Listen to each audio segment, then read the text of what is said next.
Buyer beware. The dietary supplement industry has been growing rapidly, making it harder for federal agencies to ensure that the products on the shelf are actually what's in the bottle. Even more alarming is a new study showing workout trends among high school students might not be as safe as parents think. I took an in-depth look into the problem.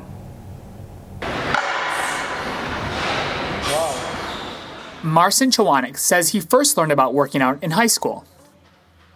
15, like any other kid, you don't know what you're doing. You're just looking out there to get big, and you're gonna do anything it takes. But what he didn't know was getting big would nearly cost him his life. I just tried to look bigger. But to be honest, when I came home that one day from training, I had the worst stomach ache. Like, it was ridiculous. Like, I couldn't even move. Like, I was just laying in bed the whole time. And I knew in an instant, okay, this is clearly not for me. I should just stop taking it right away.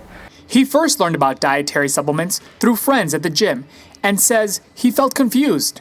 Me, I didn't know how much to take. To be honest, I just kept, taking 1 scoop, 2 scoops, 3 scoops. I thought the more you put in your body, the better. But no, and to be honest, it's not. You honestly have to know what you're doing. A new study by the New England Journal of Medicine is the first to document the extent of injuries and hospitalization that can be caused by dietary supplements. The study examined 63 emergency departments across the country and found that ER visits commonly involved young adults who had taken a form of dietary supplements. My high school doesn't have anyone where you could talk to about taking supplements and stuff because, to be honest, they're not really that educated about it. And I do believe that we need someone to come in and take that step in and educate us about these supplements. Marcin is part of a growing trend among high school students who take supplements. The huge industry is increasingly focusing on minors. You've had this extraordinary explosion in the size of the dietary supplement industry since the passage of Dietary. Experts are saying marketing isn't the only problem with minors taking supplements. Lax oversight by federal agencies has become another contributing factor. FDA has they're budgeted to have 26 people, but they've only got 19 on staff to regulate this $40 billion, $50 billion industry.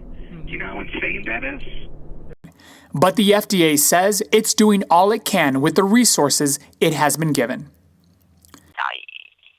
It's a challenge to kind of recruit for these positions. They have a very, very small budget. I think their operating budget is like $5 million or just under that. So, we're actively, of course, we're always actively looking to fill those positions, but it can be a challenge. The federal government mandates that a warning be placed on all dietary supplements, although it isn't always visible, with some of the words being small and difficult to read. One doctor is saying the government might need to reconsider its regulations. And probably the overarching concern is the fact that supplements are not controlled under the Food and Drug Administration. So a change in the law, 2 decades ago basically, has removed sports supplements and vitamins and all those type of nutritional supplements out of the realm of the Food and Drug Administration. So there's really no one looking over to make sure that what's in a bottle is in the bottle, that what's on the label is in the label. He says he sees the alarming trend daily and hopes something can be done. So I do see many high school age students come in, young athletes come in, and they ask me all the time about sports supplements. I do think there's a lot of concern out there that a lot of teenagers are abusing anabolic steroids, but the truth is, yes, they are more and more accessible to them now with the internet. However, studies actually show that only about 6 to 10% of high school students, on average, even try an anabolic steroid sometime during high school. The most commonly used supplements in this age group actually are things that they can just go in and buy off the shelf. But school administrators are saying parents need to talk to their children.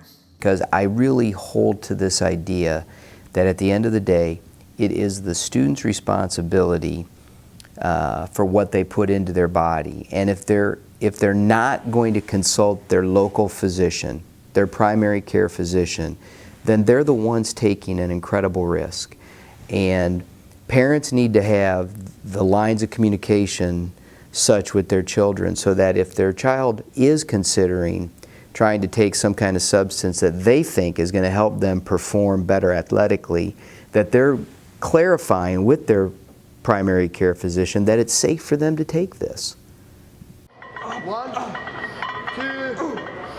As for Marcin, he continues to work out, but has stopped taking dietary supplements and says he hopes others will do the same. Like nowadays, students are actually harming themselves because they don't know what they're putting in their bodies. I really think there should be someone that administers these guidelines to us. Some are saying an obvious change is needed in federal oversight. Over-the-counter dietary supplements are not regulated, and many of them don't clearly define their ingredients. For now, consumers should always consult their doctor before taking anything.